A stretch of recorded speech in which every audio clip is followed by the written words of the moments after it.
श्री स्वस्तानी माताको जय।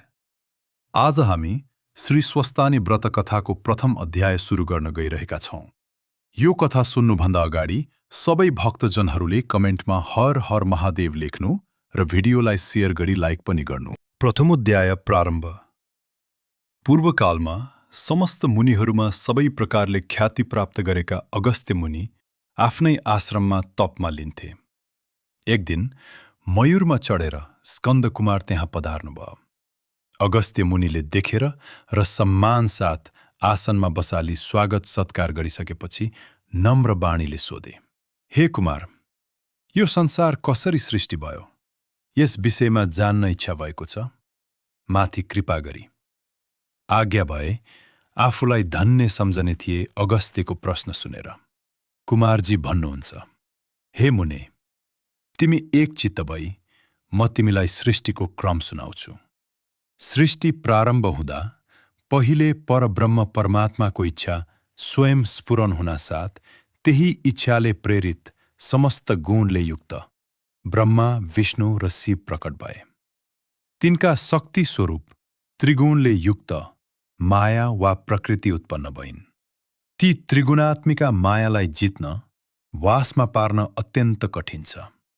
उनै माया भन्दा पर प्रतिष्ठायुक्त निवृत्ति पद छ, त्यो भन्दा पर शान्ति पद र त्यसभन्दा पनि पर शान्त्यतीत पद छ।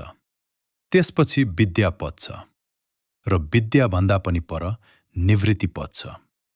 जान्नेहरू त्यसैलाई मोक्ष पद पनि भन्दछन्। यो संक्षेपमा भयो। अलि विस्तारले सृष्टिको क्रम बुझाउन र बुझ्न पनि निकै कठिन छ। संक्षेपमा भनेको कारण पनि मुख्य यही हो। प्रलय र सृष्टिको क्रम बेग्ला बेग्लै हुन्छन्। एक नियमले सृष्टि हुन्छ र अर्को नियमले प्रलय हुन्छ। जो त्रिगुणात्मिका माया हुन् ती शान्त्यतीत, शान्ति, विद्या, प्रतिष्ठा र निवृत्ति आदि पदमा रहन सक्दिनन्। माया भन्दा पनि टाढा रहने जो अव्यक्त छ त्यो आत्मामा विद्यमान छ। जीव, अज्ञानी र प्रकृति जड भएकाले समस्त परमाणु अचेतन छन्। कारण बिना कुनै कार्य हुन सक्दैन। यसै कारण जगतको अधिष्ठाता परमात्माको इच्छा बिना कुनै कार्य पनि हुन सक्दैन। यो कुरा वेद र शास्त्रले पनि स्वीकारेका छन्। तापनि वेदान्त आदि शास्त्रमा सबैको गति नपुग्ने भएकाले सबैलाई तुरुन्त निश्चय हुन सक्दैन। त्यसै कारण जन्म मरण रूप बन्धन नछुटी सुख दुःख मात्र अनुभव गर्ने जीवद्वारा यो संसारको क्रम चलिरहेको छ। यो क्रम कल्प कल्पको भेदले भिन्न भिन्न जस्तो देखिने भएकाले अनेकौं कल्पमध्ये केवल पद्मकल्पको मात्र वर्णन गर्दछु। ब्रह्मा, विष्णु र शिव एकै हुन्। यिनमा सानो ठुलो भन्ने भेद छैन। हेम हुने सृष्टि गर्ने चतुर्मुख ब्रह्मा, पालन गर्ने विष्णु र संहार गर्ने रुद्र हुन्। विष्णु र शिवका आयुको अवधि वा प्रमाण छैन। ब्रह्माको 10 वर्षलाई परमायु भनिन्छ। उनको प्रथम 50 वर्षलाई परार्ध भन्दछन्। 10 वर्ष पुगेपछि उनको पनि नाश अर्थात् प्रलय हुन्छ। प्रलय भएपछि समस्त संसार र यसमा रहेका वस्तुहरू केही पनि रहँदैनन्। पछि ईश्वरद्वारा अर्को सृष्टिको क्रम आरम्भ हुन्छ। त्यो नयाँ सृष्टि पनि अघिल्लो सृष्टि जस्तै त्यही क्रमले चल्न थाल्दछ। प्रलय अनेक प्रकारका हुन्छन्। ब्रह्माको घर, गृहस्थी सबै हुन्छ। उनी पनि खानु, सुत्नु पर्दछ। उनी बस्ने लोकको नाम सत्यलोक हो। प्रातकाल हुँदा उनले सृष्टि गर्दछन्।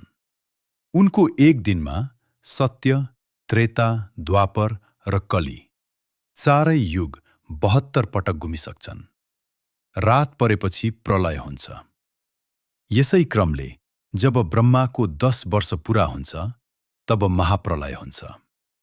त्यस महाप्रलयपछि फेरि पहिले जस्तै रजोगुण युक्त ब्रह्मा उत्पन्न भई अहङ्कार पञ्चच महाभूत, ज्ञानेन्द्रिय कर्मेन्द्रिय पञ्चतन मात्रा, शब्द, रूप, रस, गन्धले युक्त एउटा अण्ड उत्पन्न हुन्छ। त्यो अण्ड ब्रह्ममय भएकाले त्यसको नाम ब्रह्माण्ड हो। त्यो अण्ड फुटेर दुई भाग हुँदा एक भाग प्रकृति र अर्को भाग पुरुष हुन्छ। त्यसैबाट प्रथम सृष्टिकर्ता चतुर्मुख ब्रह्मा, पालनकर्ता अनन्तकोट ब्रह्माण्डका स्वामी बस्नु र संहारकर्ता महारुद्र प्रकट भए। यिनैले यो सृष्टिको कार्य निर्वाध गतिले गर्दछन्, जसको इच्छाले त्यो अण्ड उत्पन्न हुन्छ।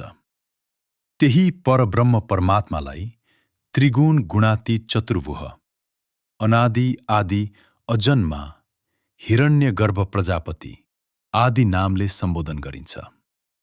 सुमेरु पर्वत समुद्रको बीचमा स्थित छ। जसरी गर्भाशयमा बालक रहन्छ, त्यसरी नै समस्त जीव त्यसैमा अवस्थित छन्। सूर्य, चन्द्र, ग्रह, नक्षत्र आदि सुमेरुको चारैतिर स्थित छन्। निराकार आकाश पनि त्रिगुणात्मिका माया र पञ्चस महाभूतले घेरिएर एक रूपबाट अर्को रूप देखिन्छ। तर त्यस आकाशलाई राम्ररी विचार गर्दा आदि, मध्य र अन्त्य नभएको अनादि अनन्त परमेश्वरको लीला मात्र हो। यो संसार नै उहाँकै इच्छा रूप हो, किनकि सृष्टि, स्थिति र संहार उहाँकै इच्छाले हुन्छ। धागोमा दाना उनिए जस्तै यो संसार परब्रह्ममा उनिएको छ। अनन्त कोटि ब्रह्माण्डको गणना गर्न सकिँदैन। जति ब्रह्माण्ड छन्, उति नै ब्रह्मा, विष्णु, शिव, सूर्य र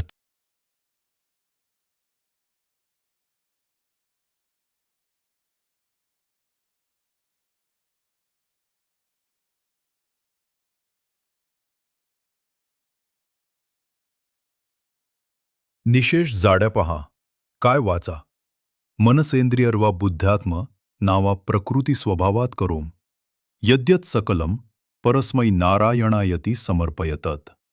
यति भनिसकेपछि कथा सुन्ने समस्त श्रोताहरूले पुस्तकको भाषामाथि पुष्पाञ्जली चढाई, पुस्तक तलाई धोक गर्नु र आफ्ना मनका इच्छित वरदान माग्नु।